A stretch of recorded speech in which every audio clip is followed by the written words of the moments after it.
दिसंबर महीने में ऐसे कौन से शेयर हैं जो लाजवाब रिटर्न देने की कैपेसिटी रखते हैं और अच्छा परफॉर्म कर सकते हैं। तो उन्हीं शेयर्स के बारे में जानेंगे इस वीडियो के अंदर में। नवंबर मंथ में मार्केट बहुत ही वॉलेटाइल रहा, ऊपर और नीचे की फ्लक्चुएशन बहुत ज्यादा रही, लेकिन मार्केट के अंदर में जो ओवरऑल मोमेंटम बना हुआ है वो बहुत ही पॉजिटिव बना हुआ है। सेंटीमेंट भी बहुत पॉजिटिव है। दुनिया भर की नेगेटिव न्यूज के सामने में इंडिया का मार्केट अकेला ऐसा मार्केट है जो लाजवाब आउट परफॉर्म कर रहा है। ऑल टाइम हाई के पास निफ्टी काम कर रहा है, ऑल टाइम हाई के पास बैंक निफ्टी काम कर रहा है। इंडिया के कई सारे ऐसे इंडिसेस हैं जो अपने ऑल टाइम हाई के पास काम कर रहे हैं। तो हमारा जो पहला शेयर है वो मेटल सेक्टर से बिलोंग करता है और आपको पता ही होगा कि लास्ट मंथ में कॉपर और एल्यूमिनियम के अंदर में अच्छी उछाल आई है। सिल्वर भी बहुत जबरदस्त रूप से भागा है। तो जो हमारा दाव है वो कॉपर फील्ड की कंपनी का है और लगभग इंडिया के अंदर में 45% उसका मार्केट शेयर है। मतलब इंडिया में जितने भी कॉपर के और कॉपर की माइंस है वो सारी की सारी इसके अंडर आती है। बहुत कम माइंस दूसरों के पास है और इनको ऑपरेट करने की जो क्षमता है वो 2040 तक लीज लाइसेंस इनको मिला हुआ है। मतलब इनको कोई भी तरह की ऑपरेशन में बाधा नहीं आ सकती। इनके टोटल 5 प्लांट है इंडिया के अंदर में। एक प्लांट इनका महाराष्ट्र में है, एक गुजरात में है, फिर राजस्थान में है और झारखंड के अंदर में भी इनका एक प्लांट है और एक मध्य प्रदेश में भी इनका प्लांट है।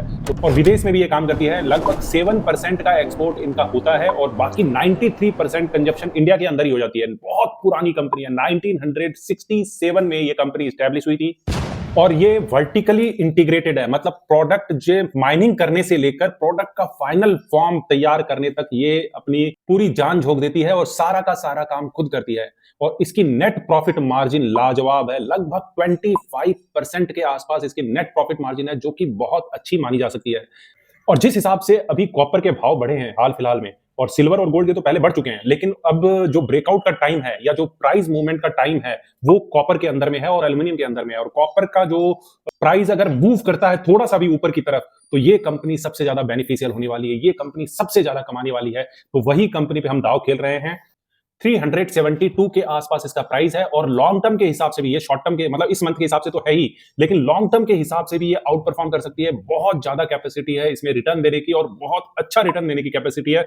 अप्रोक्सीमेटली 2000 के भी रेट इसके अंदर में आने वाले टाइम में दिखाई दे सकते हैं। ज्यादा दूर नहीं है वो टाइम भी।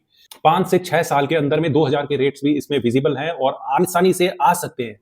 मल्टी बैगर वाले चार्ट पैटर्न के साथ में ये स्टॉक काम कर रहा है। इस कंपनी का नाम है हिंद कॉपर।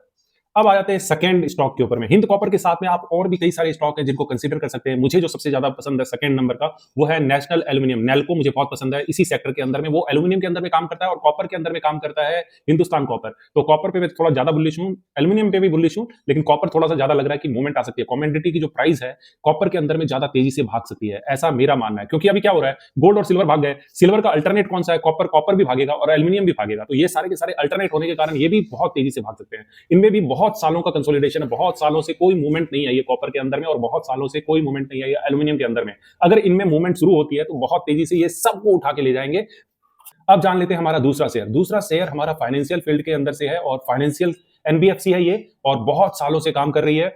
321 के रेट पे काम कर रही है कंपनी। इसकी नेट प्रॉफिट मार्जिन की बात की जाए तो बहुत अच्छी है। 15 से 19% के बीच में ये इसकी नेट प्रॉफिट मार्जिन फ्लक्चुएट कर रही है। और सेल्स के फिगर एकदम एक्सपोनेंशियल ग्रोथ वाले हैं, एकदम एक्सपोनेंशियल ग्रोथ वाले बोल सकते हैं, एकदम तेजी से भागने वाले। एनबीएफसी है तो डेफिनेटली कॉर्पोरेट को लोन देगी, रिटेलर्स को लोन देगी, टू व्हीलर फोर व्हीलर सबको लोन्स देती है ये। इस कंपनी का मेन जो कंसंट्रेशन है वो है गुजरात। गुजरात के अंदर में बहुत ज्यादा इसने लोन दिया हुआ है। लगभग 36% इसका जो सेल्स होती है ना वो गुजरात के अंदर ही होती है। इस कंपनी की बुक वैल्यू 155 के पास में कर रही है। 321 का इसका करंट प्राइस है। 17 की पी पे 17 की पी पे ये कंपनी काम कर रही है। लगभग 5800 करोड़ का इसका मार्केट कैपिटलाइजेशन है। इस हिसाब से ये कंपनी बहुत अट्रैक्टिव लग रही है। ये भी जितनी मैं कंपनी आज मैं बात करने वाला हूं सारे लॉन्ग टर्म के हिसाब से अच्छी लग रही है, लेकिन इस पे थोड़ा जो सेकंड नंबर की कंपनी है उस पे थोड़ा सा कम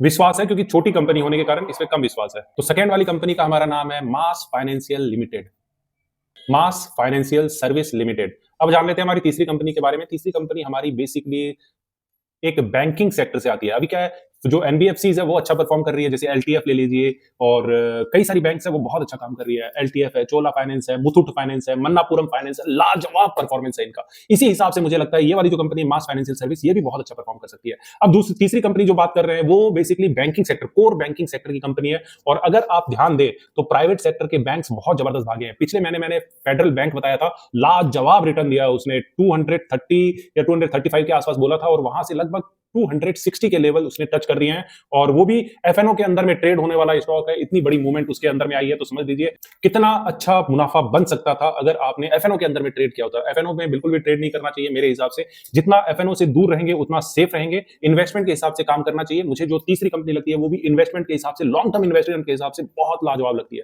इस कंपनी का भाव मात्र 213 है, 213 रुपए है। और इसकी अगर प्राइस टू अर्निंग की बात की जाए तो मात्र 7 की पी पे काम करती है। 7 की मात्र पी है इसकी। 333 का इसकी बिग बुक वैल्यू, अपनी बुक वैल्यू के लगभग 75% पे काम कर रहा है ये स्टॉक। और कंसिस्टेंटली डिविडेंड देती है, 2.5% के आसपास डिविडेंड देती है। आप इसके बैंक में जमा कराइए या इसका शेयर खरीद लीजिए, बात बराबर ही है। बैंक में अगर जमा कराते हैं तो लगभग 3 से 4%, 5% इतना ही सेविंग अकाउंट के अंदर में इंटरेस्ट मिलता है, उससे ज्यादा ये डिविडेंड दे देती है।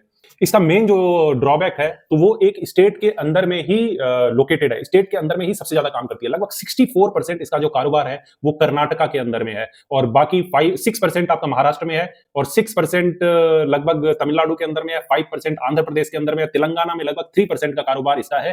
तो बेसिकली साउथ के अंदर में ही ज्यादा इसका कारोबार है, और वो भी कंसंट्रेटेड अगर कहेंगे तो कर्नाटका में ही सबसे ज्यादा इसका कारोबार है। इसकी नेट प्रॉफिट मार्जिन की बात की जाए तो लगभग 15% के आसपास इसकी नेट प्रॉफिट मार्जिन। और इसकी अगर सेल्स की बात की जाए तो सेल्स में कंटिन्यूअस ग्रोथ है, कंटिन्यूअस।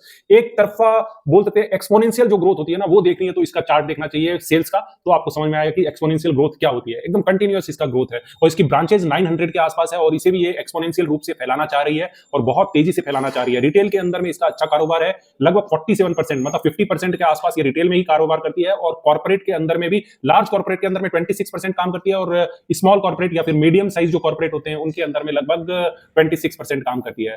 तो वेल डिस्ट्रीब्यूटेड एक तरह से कह सकते हैं इनका पोर्टफोलियो है।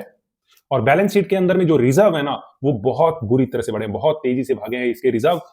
इस कंपनी का नाम गैस करने में मेरे ख्याल से आप लोगों को दिक्कत नहीं होनी चाहिए, क्योंकि ये कर्नाटका बैंक ही है, कर्नाटका बैंक लिमिटेड ही है, और इसके एनपीएस भी काफी कम हुए हैं, और सारी बैंक्स के इनफैक्ट कम हुए हैं। तो इस हिसाब से ये बहुत अच्छी लग रही है। और इसी साथ में इसी के हिसाब से फेडरल बैंक भी अभी अच्छी लग रही है। और ये जो कर्नाटका बैंक है ना, उसमें बहुत जबरदस्त रिटर्न देने की कैपेसिटी है लंबे टाइम के हिसाब से। लगभग 200 रुपए के आसपास काम कर रहा है, 1000 रुपीज, 1200, ये भाव भी आपको 5-6 साल के अंदर में दिखाई दे सकते हैं।